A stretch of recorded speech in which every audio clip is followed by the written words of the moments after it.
Cool Air by H.P. Lovecraft. You asked me to explain why I am afraid of a draft of cool air, why I shiver more than others upon entering a cold room, and seem nauseated and repelled when the chill of evening creeps through the heat of a mild autumn day. There are those who say I respond to cold as others do a bad odor, and I am the last to deny the impression. What I will do is to relate the most horrible circumstance I ever encountered, and leave it to you to judge whether or not this forms a suitable explanation of my peculiarity. It is a mistake to fancy that horror is associated with darkness, silence, and solitude. I found it in the glare of mid-afternoon, in the clangor of a metropolis, and in the teeming midst of a shabby and commonplace rooming house with a prosaic landlady and two stalwart men by my side. In the spring of 1923, I had secured some dreary and unprofitable magazine work in the city of New York, and being unable to pay any substantial rent, began drifting from one cheap boarding house establishment to another, in search of a room which might combine the qualities of decent cleanliness, endurable furnishings, and very reasonable price. It soon developed that I had only a choice between different evils, but after a time I came upon a house in West 14th Street which disgusted me much less than the others I had sampled.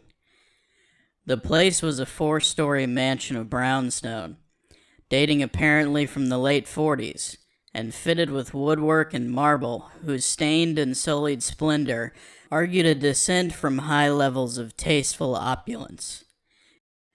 In the rooms, large and lofty, and decorated with impossible paper and ridiculously ornate stucco cornices, there lingered a depressing mustiness and hint of obscure cookery, but the floors were clean, the linen tolerably regular, and hot water not too often cold or turned off, so that I came to regard it as at least a bearable place to hibernate till one might really live again.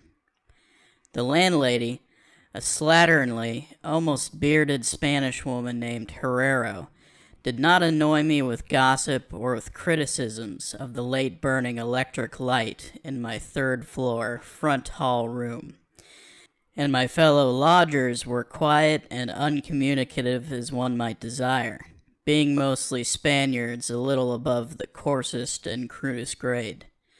Only the din of streetcars in the thoroughfare below proved a serious annoyance. I had been there about 3 weeks when the first odd incident occurred. One evening, at about 8, I heard a spattering on the floor, and became suddenly aware that I had been smelling the pungent odor of ammonia for some time. Looking about, I saw that the ceiling was wet and dripping, the soaking apparently proceeding from a corner on the side toward the street. Anxious to stop the matter at its source, I hastened to the basement to tell the landlady, and was assured by her that the trouble would be quickly set right. "Dr. Muñoz," she cried as she rushed upstairs ahead of me. "He has spilled his chemicals. He is too sick for a doctor himself. Sicker and sicker all the time, but he will not have no other for help. He is very queer in his sickness. All day he take funny-smelling baths, and he cannot get excited or warm. All his own housework he do. He has little room full of bottles and machines, and he do not work as doctor. But he was great once. My father in Barcelona have hear of him, and only just now he fix a arm of the plumber that get hurt of sudden. He never go out, only on roof, and my boy Esteban, he bring him his food and laundry and medicines and chemicals. My God, the sal ammoniac that man use for keep him cool." Mrs. Herrero disappeared up the staircase to the 4th floor, and I returned to my room. The ammonia ceased to drip, and as I cleaned up what had spilled and opened the window for air, I heard the landlady's heavy footsteps above me. Dr. Muñoz I had never heard, save for certain sounds of some gasoline-driven mechanism, since his step was soft and gentle. I wondered for a moment what the strange affliction of this man might be, and whether his obstinate refusal of outside aid were not the result of a rather baseless eccentricity. There is, I reflected tritely, an infinite deal of pathos in the state of an eminent person who has come down in the world. I might never have known Dr. Muñoz had it not been for the heart attack that suddenly seized me one forenoon as I sat writing in my room. Physicians had told me of the danger of those spells, and I knew there was no time to be lost. So remembering what the landlady had said about the invalid's help of the injured workman, I dragged myself upstairs and knocked feebly at the door above mine.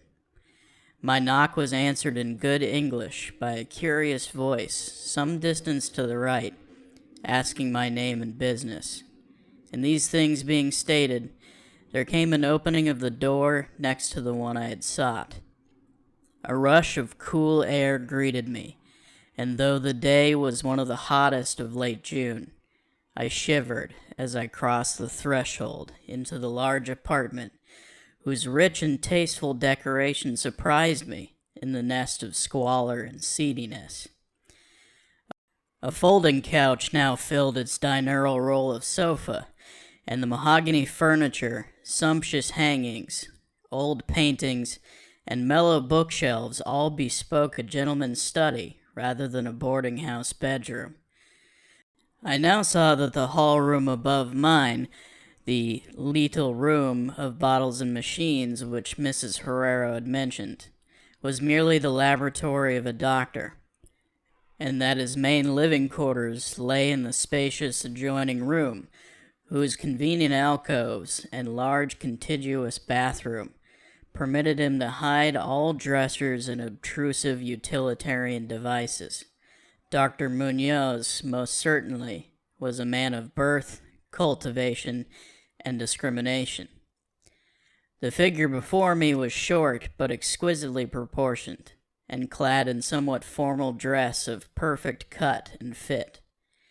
A high-bred face of masterful though not arrogant expression was adorned by a short iron-gray full beard, and an old-fashioned pince-nez shielded the full dark eyes and surmounted an aquiline nose which gave a Moorish touch to a physiognomy otherwise dominantly Celtiberian.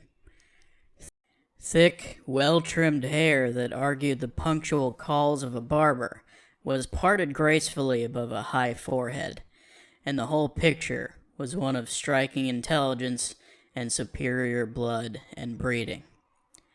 Nevertheless, as I saw Dr. Muñoz in that blast of cool air, I felt a repugnance which nothing in his aspect could justify.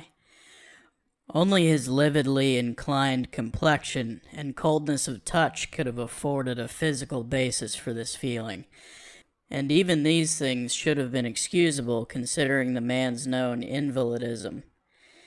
It might, too, have been the singular cold that alienated me, for such chilliness was abnormal on so hot a day, and the abnormal always excites aversion, distrust, and fear.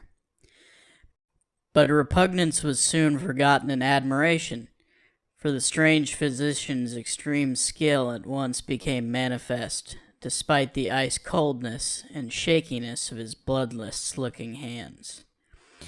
He clearly understood my needs at a glance, and ministered to them with a master's deftness, the while reassuring me in a finely modulated, though oddly hollow and timbreless voice, that he was the bitterest of sworn enemies to death, and had sunk his fortune and lost all his friends in a lifetime of bizarre experiment devoted to its bafflement and extirpation. Something of the benevolent fanatic seemed to reside in him, and he rambled on almost garrulously as he sounded my chest and mixed a suitable draught of drugs fetched from the smaller laboratory room. Evidently, he found the society of a well-born man a rare novelty in this dingy environment, and was moved to unaccustomed speech as memories of better days surged over him. His voice, if queer, was at least soothing, and I could not even perceive that he breathed as the fluent sentences rolled urbanely out. He sought to distract my mind from my own seizure by speaking of his theories and experiments, and I remember his tactfully consoling me about my weak heart by insisting that will and consciousness are stronger than organic life itself, so that if a bodily frame be but originally healthy and carefully preserved, it may, through a scientific enhancement of these qualities, retain a kind of nervous animation, despite the most serious impairments, defects, or even absences in the battery of specific organs. He might, he half-jestingly said, some day teach me to live, or at least possess some kind of conscious existence, without any heart at all. For his part, he was afflicted with a complication of maladies, requiring a very exact regimen which included constant cold. Any marked rise in temperature might, if prolonged, affect him fatally, and the frigidity of his habitation, some 55 or 56 degrees Fahrenheit, was maintained by an absorption system of ammonia cooling, the gasoline engine of whose pumps I had often heard in my own room below. Relieved of my seizure in a marvelously short while, I left the shivery place a disciple and devotee of the gifted recluse. After that I paid him frequent overcoated calls, listening while he told of secret researches and almost ghastly results, and trembling a bit when I examined the unconventional and astonishingly ancient volumes on his shelves. I was eventually, I may add, almost cured of my disease for all time by his skillful ministrations. It seems that he did not scorn the incantations of the medievalists, since he believed that these cryptic formulae to contain rare psychological stimuli which might conceivably have singular effects on the substance of a nervous system from which organic pulsations had fled. I was touched by his account of the aged Dr. Torres of Valencia, who had shared his earlier experiments with him through the great illness of 18 years before, whence his present disorders proceeded. No sooner had the venerable practitioner saved his colleague than he himself succumbed to the grim enemy he had fought. Perhaps the strain had been too great, for Dr. Muñoz made it whisperingly clear, though not in detail, that the methods of healing had been most extraordinary, involving scenes and processes not welcomed by elderly and conservative Galens. As the weeks passed, I observed with regret that my new friend was indeed slowly but unmistakably losing ground physically, as Mrs. Herrero had suggested. The livid aspect of his countenance was intensified, and his voice became more hollow and indistinct. His muscular motions were less perfectly coordinated, and his mind and will displayed less resilience and initiative. Of this sad change he seemed by no means unaware, and little by little his expression and conversation both took on a gruesome irony, which restored in me something of the subtle repulsion I had originally felt. He developed strange caprices, acquiring a fondness for exotic spices and Egyptian incense, till his room smelled like the vault of a sepulchred pharaoh in the Valley of Kings. At the same time, his demands for cold air increased, and with my aid he amplified the ammonia piping of his room, and modified the pumps and feed of his refrigerating machine till he could keep the temperature as low as 34 or 40, and finally even 28. The bathroom and laboratory, of course, being less chilled, in order that water might not freeze, and that chemical processes might not be impeded. The tenant adjoining him complained of the icy air from around the connecting door, so I helped him fit heavy hangings to obviate the difficulty. A kind of growing horror of outre and morbid cast seemed to possess him. He talked of death incessantly, but laughed hollowly when such things as burial or funeral arrangements were gently suggested. All in all, he became a disconcerting and even gruesome companion, yet in my gratitude for his healing, I could not well abandon him to the strangers around him, and was careful to dust his room and attend to his needs each day, muffled in a heavy ulster which I bought especially for the purpose. I likewise did much of his shopping, and gasped in bafflement at some of the chemicals he ordered from druggists and laboratory supply houses. An increasing and unexplained atmosphere of panic seemed to rise around his apartment. The whole house, as I have said, had a musty odor, but the smell in his room was worse, and in spite of all the spices and incense and the pungent chemicals of the now incessant baths which he insisted on taking unaided, I perceived that it must be connected with his ailment, and shuddered when I reflected on what that ailment might be. Mrs. Herrero crossed herself when she looked at him, and gave him up unreservedly to me, not even letting her son Esteban continue to run errands for him. When I suggested other physicians, the sufferer would fly into as much of a rage as he seemed to dare to entertain. He evidently feared the physical effect of violent emotion, yet his will and driving force waxed rather than waned, and he refused to be confined to his bed. The lassitude of his earlier ill days gave place to a return of his fiery purpose, so that he seemed about to hurl defiance at the death demon, even as the ancient enemy seized him. The pretense of eating, always curiously like a formality with him, he virtually abandoned, and mental power alone appeared to keep him from total collapse. He acquired a habit of writing long documents of some sort, which he carefully sealed and filled with injunctions that I transmit them after his death to certain persons whom he named, for the most part lettered East Indians, but including a once celebrated French physician, now generally thought to be dead, and about whom the most inconceivable things had been whispered. As it happened, I burned all of these papers, undelivered and unopened. His aspect and voice became utterly frightful, and his presence almost unbearable. One September day, an unexpected glimpse of him induced an epileptic fit in a man who had come to repair his electric desk lamp, a fit for which he prescribed effectively while keeping himself well out of sight. That man, oddly enough, had been through the terrors of the Great War without having incurred any fright so thorough. Then, in the middle of October, the horror of horrors came with stupefying suddenness.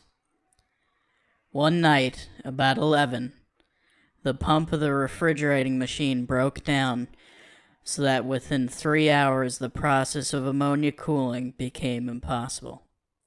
Dr. Muñoz summoned me by thumping on the floor, and I worked desperately to repair the injury while my host cursed in a tone whose lifeless, rattling hollowness surpassed description.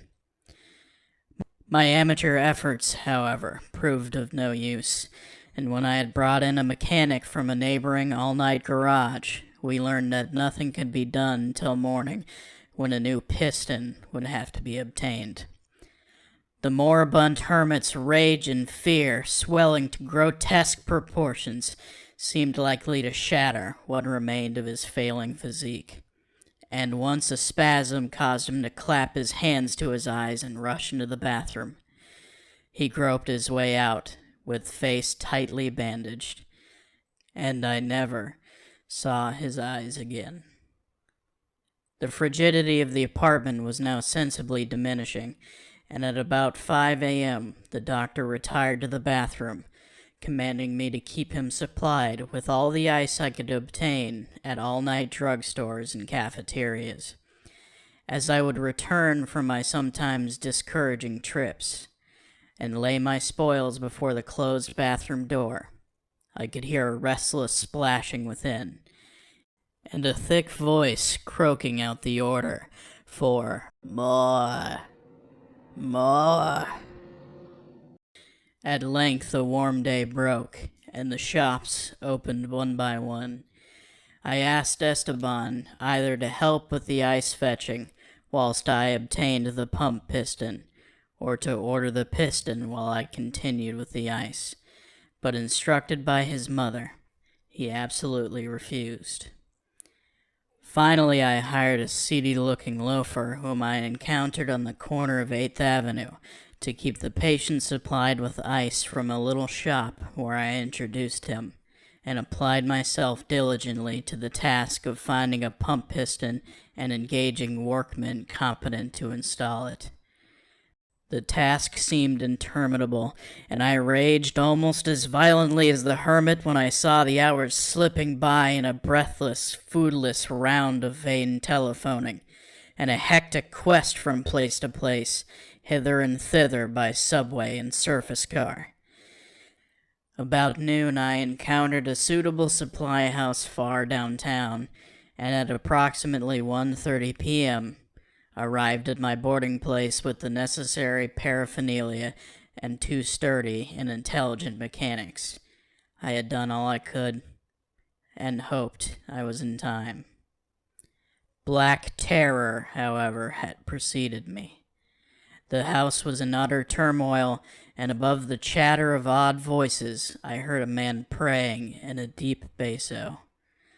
Fiendish things were in the air, and lodgers told over the beads of their rosaries as they caught the odor from beneath the doctor's closed door. The lounger I had hired, it seems, had fled screaming and mad-eyed not long after his second delivery of ice, perhaps as a result of excessive curiosity. He could not, of course, have locked the door behind him, yet it was now fastened, presumably from the inside. There was no sound within, save a nameless, sort of slow, thick dripping. Briefly consulting with Mrs. Herrero and the workmen, despite a fear that gnawed my inmost soul, I advised the breaking down of the door, but the landlady found a way to turn the key from outside with some wire device. We had previously opened the doors of all the other rooms on that hall and flung all the windows to the very top. Now, noses protected by handkerchiefs, we tremblingly invaded the accursed south room, which blazed with the warm sun of early afternoon. A kind of dark, slimy trail led from the open bathroom door to the hall door, and thence to a desk, where a terrible little pool had accumulated. Something was scrawled there in pencil, in an awful blind hand on a piece of paper hideously smeared as though by the very claws that traced the hurried last words. Then the trail led to the couch, and ended unutterably. What was or had been on the couch I cannot and dare not say here, but this is what I shiveringly puzzled out on the stickily smeared paper before I drew a match and burned it to a crisp. What I puzzled out in terror as the landlady and 2 mechanics rushed frantically from that hellish place to babble their incoherent stories at the nearest police station. The nauseous words seemed well-nigh incredible in that yellow sunlight. With the clatter of cars and motor trucks ascending clamorously from crowded 14th Street. Yet I confess that I believed them then. Whether I believe them now, I honestly do not know. There are things about which it is better not to speculate, and all I can say is that I hate the smell of ammonia, and grow faint at a draught of unusually cool air. "The end," ran that noisome scrawl, "is here. No more ice." The man looked and ran away. "Warmer every minute, and the tissues can't last. I fancy you know what I said about the will and the nerves and the preserved body after the organs ceased to work. It was good theory, but couldn't keep up indefinitely. There was a gradual deterioration I had not foreseen. Dr. Torres knew, but the shock killed him. He couldn't stand what he had to do. He had to get me in a strange, dark place when he minded my letter and nursed me back. And the organs never would work again. It had to be done my way. Artificial preservation. For you see, I died that time 18 years ago."